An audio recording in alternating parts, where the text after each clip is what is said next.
Chers élèves, j'ai rencontré pour vous l'autrice Suzy Morgenstern, marraine de cette édition Lettres à moi plus tard. Nous avons parlé de son travail d'écriture, de sa vision de la vie et de son parcours. On espère que cet échange vous inspirera pour la suite du projet. Toute l'équipe du Théâtre National de Nice, Suzy et moi-même, avons hâte de vous découvrir au travers de ces lettres.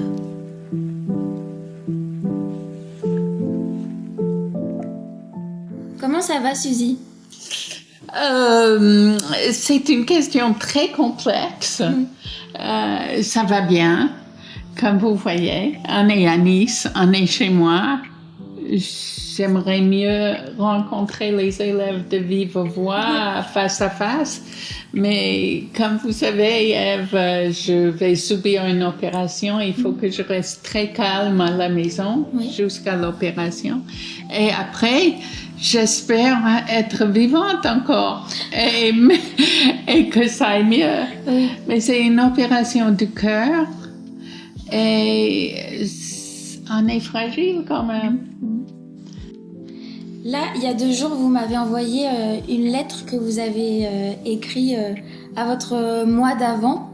Donc, quand on s'était rencontrés, qu'on avait parlé un peu du projet, on s'était dit que c'était rigolo parce que eux, ils allaient écrire à leur mois plus tard, mais que vous, finalement, c'était au mois d'avant qu'il était plus juste d'écrire. Oui, mois plus tard, ça va pas très loin, je crois. Mais, donc, j'ai pensé écrire à l'idiote que j'étais quand j'étais plus jeune. Est-ce que c'était parce que ils vont du coup les élèves là ils vont se plier à ce même exercice. Qu'est-ce que vous pouvez leur donner comme conseil, leur dire est-ce que vous avez eu des difficultés, qu'est-ce que ça fait de se confronter à un soi ultérieur ou à un soi de plus tard? Ben, c'est peut-être plus difficile plus tard, mais plus tard c'est dans le domaine du rêve. Tu rêves de quoi? Tu rêves d'être quoi? Tous les rêves sont possibles. Moi, je crois beaucoup que on réalise ses rêves. Tout est possible. C'est devant toi. Il faut y aller. Et pour l'écrire, c'est comme marcher. C'est un pied devant l'autre, un mot devant l'autre. Et une fois, je sais que pour moi, une fois que j'ai la première phrase, ça va tout seul. Est-ce que vous avez l'impression que c'est un muscle qui se travaille et quand il est chaud, ça va plus vite que plus on écrit, ou qu'on fait des grosses pauses, c'est dur de s'y remettre et il y a un moment de... Tous les cas de figure sont bons. On peut être dans le feu d'action et vouloir se pousser jusqu'à la fin. Moi, qui écris depuis toute ma vie, je sais que il faut que ça mûrisse lentement. Même des fois vite, mais lentement. Tu écris une phrase, tu te lèves le matin et tu as la deuxième phrase. Le lendemain, tu peux avoir la troisième phrase. Il n'y a pas il faut. Mais chacun a son rythme. C'est pas mal de prendre son temps. C'est pas mal de le faire tout d'un coup. C'est selon qui en est. Oui. Pour moi, tout est une lente maturation. Je suis très lente. Vous voyez, je parle lentement, j'écris lentement, je lis lentement aussi. Et je crois même que je dors lentement.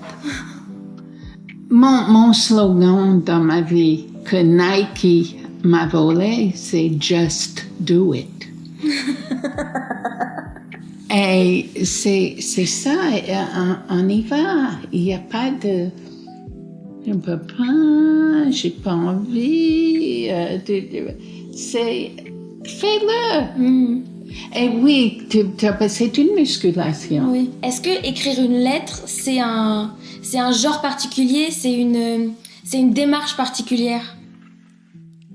Oui, parce que c'est un à un. On a écrit à quelqu'un. dans ce cas-là, on écrit à soi-même. Je suis en train d'écrire un guide de journal intime. Parce que moi, j'ai un journal intime depuis l'âge de 7 ans.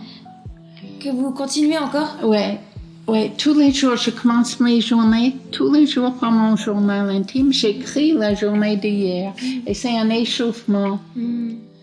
C'est mon stretching. Oui. Hein? Vous avez déjà été pas contente de ce que vous avez écrit? Oui. Mais la plupart du temps, je suis très contente. Mon mari disait que j'étais une imbécile heureuse. Et c'est vrai, j'écris et j'aime ce que j'écris.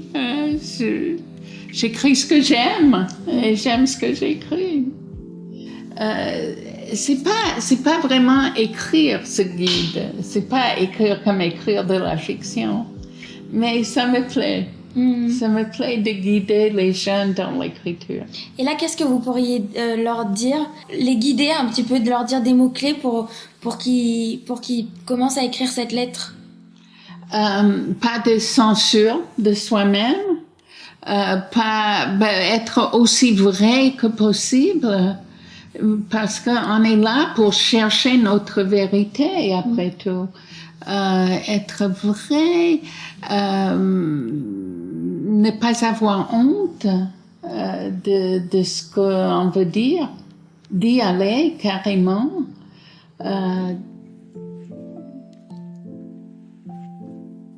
De devenir ce que vous voulez devenir, parce que vous allez faire les plans architecturaux de votre avenir. Alors vous faites le programme et vous le suivez. La vie ne nous permet pas toujours de suivre notre programme. Regardez-moi, qui aura à votre âge, j'étais une Américaine moyenne. Je pensais jamais quitter mon pays, comme m'a toujours dit était le meilleur du monde. Et je suis tombée boum, amoureuse d'un Français. Alors, me voilà là, je suis arrivée, je parlais pas un mot de français. Oui. J'ai toujours un abominable accent et je le regrette. Mais la vie j'aurais été écrivain si j'étais restée en Amérique, parce que j'étais écrivain à partir de 7 ans, quand je savais écrire.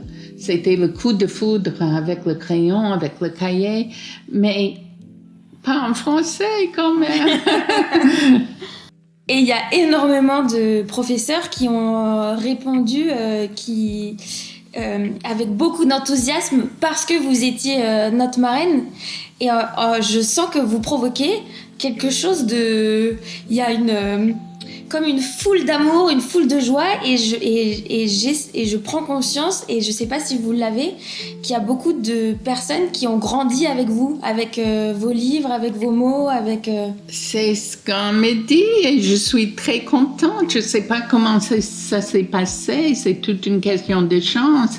Il y a des gens qui écrivent toute leur vie et ne trouvent pas un éditeur. Donc, j'ai eu beaucoup de chance. Et je suis très persistante aussi. Moi, je me lève à 6 heures, je suis dans mon bureau, que voilà, à 7 heures, et j'y suis toute la journée. Alors, il y a la chance, il y a la persistance, la persévérance, il y a cet élan. J'ai de la chance de vous fréquenter, le théâtre de Nice. Je trouve que c'est vraiment un beau projet. Et j'aurais adoré aller à votre rencontre. Oui, et ça va se faire. Vous être votre pom-pom girl pour écrire. J'ai assisté à la lecture des lettres à mon cœur l'année dernière et j'étais éblouie par les élèves, par les écrits des élèves. Et j'espère que je vais vous écouter aussi avec autant de fierté écouter et de joie que j'ai écouté les autres. Et je suis sûre, bon, je sais que vous êtes capable et que vous allez donner le meilleur de vous-même et c'est tout ce qu'on vous demande. On veut être la meilleure version de nous-mêmes qu'on puisse être, c'est tout. Bonne chance, mais c'est pas tellement une question de chance, c'est une question de travail. Bon travail. Merci Suzy. Merci.